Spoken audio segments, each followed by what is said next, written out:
Pak Ustadz, penyiksaan ternyata tidak hanya di dalam rumah nih Pak Ustadz, tapi sudah di depan umum dia melakukan penyiksaan tersebut. Ini hukumnya bagaimana nih untuk seorang suami seperti itu Pak Ustadz? Kalau kita bicara hukumnya bagaimana Pak Islam melihat pada kasus yang terjadi pada suami Bu Retno dan apa yang dalam Bu Retno. Yang pertama, yang hukum yang dikenai kepada kepada suaminya ini tentu adalah hukum dosa besar.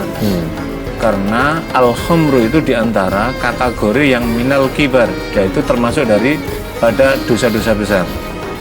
Nah, khamr kenapa? Karena khamr tadi yang kita jelaskan ismun, dosanya lebih besar. Terus dia al-utuan, menimbulkan permusuhan. Dan kemudian amarnya akan muncul. Jadi ketika ibu datang ke sana, maka udah hilang itu kesadaran dia. Karena ketika orang sudah minum khamr itu apa yang terjadi itu adalah tarkul akli, akalnya akan tertinggal dalam mana apa? Maka akan hilang kesadaran dia. Yang ada itu adalah luapan bagaimana melampiaskan dan apa itu bisikan-bisikan setan supaya mendapatkan kemenangan, padahal itu adalah ilusi yang justru menghancurkannya. Karena itu apa yang dilakukan? Yang dilakukan yang pertama adalah, karena ini sudah terjadi, yang pertama adalah ketika kita menghadapi orang semacam itu, istri hanya bisa berdoa mudah-mudahan Allah memberikan petunjuk. Yang kedua adalah melakukan apa? Melaporkan kepada orang yang berpengaruh supaya yang disegani sama dia supaya berhenti. Kalau kasus tadi ibu kan datang, maka yang terjadi adalah luapan amarah daripada suami, maka akibatnya adalah Bu Retno tadi ditendang, anaknya jadi. Karena apa? Karena itu pertaruhan pada dia di depan orang dan kemudian dia udah hilang kesadaran akal sehatnya gitu. Yang terjadi adalah pelampiasan syahwat untuk ingin meraih, padahal itu sesungguhnya adalah fata morgana, bisikan setan. Dan harus difahami para pemirsa sekalian, tidak ada riwayat, tidak ada kisah sukses dalam kehidupan ini orang kaya, orang hebat karena hasil perjudian. Yang terjadi adalah orang akan mengalami kehancuran, orang akan mengalami jatuh miskin, dan orang akan dijauhi dari kehidupan persahabatan dia. Dan yang paling berat adalah dia akan dijauhi oleh Allah dan ia akan didekatkan pada pintu neraka Allah. Ini yang paling berbahaya. Nah, karena itu yang dilakukan adalah tadi itu melaporkan tadi supaya apa? Jadi kan ada suatu saat datang sahabat pada Rasulullah SAW. Rasulullah menyatakan begini, Unsur akhaka dzaliman aw madlum. Tolonglah kamu akan saudaramu yang teraniaya dan yang dianiaya, yang menganiaya dan yang dianiaya. Kemudian sahabat bertanya, ya Rasulullah, kalau yang madlum, orang yang dianiaya itu mudah, tapi bagaimana orang yang menganiaya, cara menolong kami orang yang menganiaya, yang melakukan kezaliman? Maka Rasulullah SAW menyatakan, cara kamu menolong orang yang banyak melakukan penganiayaan pada orang lain adalah hentikan perbuatan aniayanya. Jadi ketika kita menyaksikan kemungkaran dan kita tidak mampu menghentikan kezaliman dalam bentuk kemungkaran tadi, maka kita memanggil orang yang mungkin disegani, orang punya power, orang yang memiliki pengaruh supaya menghentikan. Itulah cara kasih sayang kita menolong pada saudara kita supaya berhenti dari perbuatan dolimnya dan kembali pada jalan kebenaran. Bukan dengan membiarkannya gitu maksudnya? Bukan, jangan membiarkan gitu. Ketika kita membiarkan, makanya kan hadis Nabi kan ada 3 kewajiban ketika kita melihat kemungkaran. Apa kata Nabi? Kata Rasulullah SAW, man ro'a minkum mungkaran falyughayyirhu biyadi. Jika seseorang menyaksikan adanya kemungkaran, kemaksiatan, maka robalah dengan tangan. Tangan itu dalam makna kalau kita punya power, banyak power ya bisa menghentikan. Tapi kalau nggak punya ya orang yang punya berarti kekuasaan, dalam hal ini misalkan pejabat negara atau apalah yang memiliki kewenangan itu, maka dengan keputusan palunya, keputusan tanda tangannya bisa menghentikan. Yang kedua adalah fabilisanihi. Kalau nggak memiliki kemampuan dengan otoritas tangan kekuasaannya, dia adalah dengan lisannya. Cara apa? Kalau misalkan seorang ustadz mendakwakan, kita berarti menyerukan, mengajak orang yang punya power tadi menyampaikan informasi ini. Kalau dalam orang yang bisa menulis ya membangun public opini, opini publik diopinikan bahwa ini ada kemungkaran, maka kemudian orang akan terdengar. Kalau seorang wartawan maka mempotret, kameramennya ditujukan, maka ketika pihak menyaksikan di wilayah ada kemungkaran, maka akan datanglah petugas.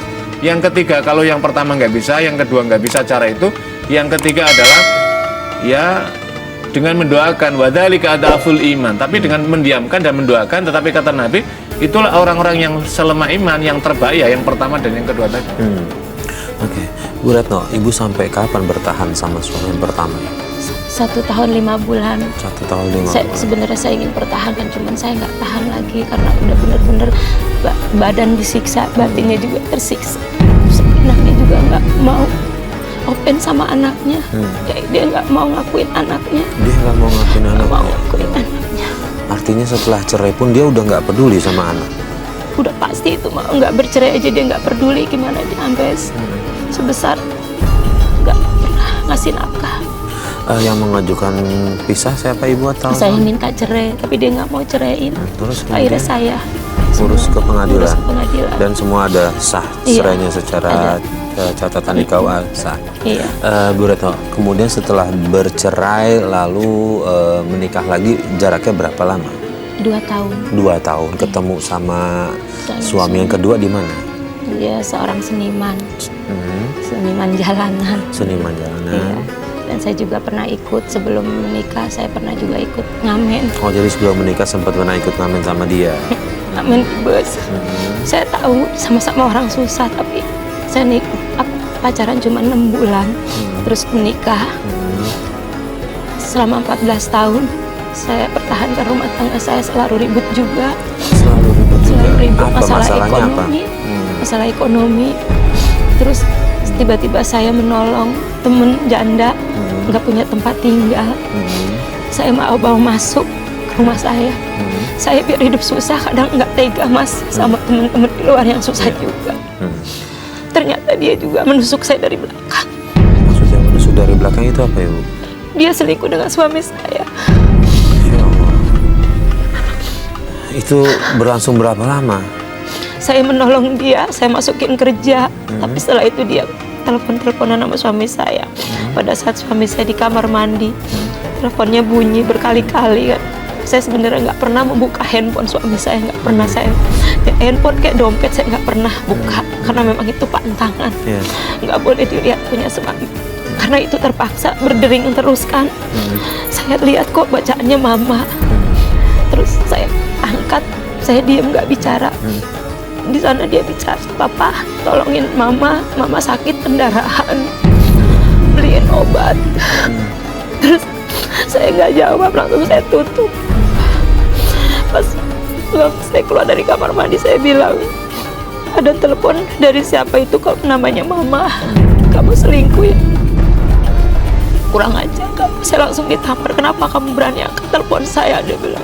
Ya saya pengen tahu karena sudah berkali-kali berdering, kamu kan di kamar mandi. Ternyata suaranya emang saya kenal mas, suara perempuan itu yang pernah saya tolong.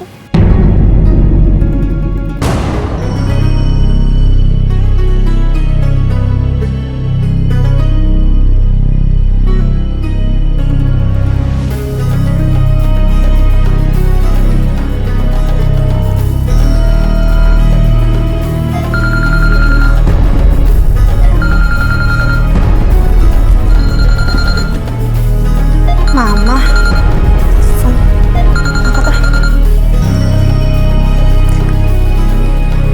Halo Ma, kok matikan sih? Suaranya juga kayak bukan Mama deh. Itu cewek siapa ya? Kayak kenal gitu suaranya. Nggak mungkin kalau cewek itu. Nggak mungkin kalau Tia selingkuh sama Mas Irfan. Cek dulu deh chattingannya kok mesra banget sih. Mas Irfan keterlaluan, dia selingkuh di belakang aku.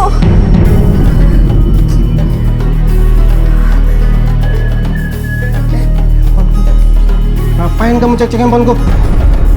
Jujur sama aku. Siapa wanita itu mas? Wanita mana? Yang chattingan sama kamu mesra-mesraan kayak gitu. Masalah gimana? Kamu nih Mas jujur, kamu simpen namanya itu Mama. Itu bukan suara Mama, itu wanita lain mas. Siapa itu? Jujur sama aku. udah bilangin ya, sekali lagi ku ingetin sama kamu. Jangan pernah cek handphoneku, ini privasiku, ya? Mas, kamu tuh suami aku tuh punya hak atas kamu. Ah, berisik! Pusing kepala gue sini. Tunggu dulu, jelasin dulu sama aku siapa itu sebenarnya.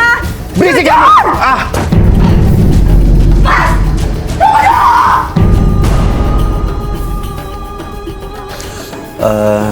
Sebelum ibu menikah sama suami ibu yang kedua ini, dia bagaimana sehari-harinya? Sehari-harinya begitu biasa, dia cuma karena ngamen.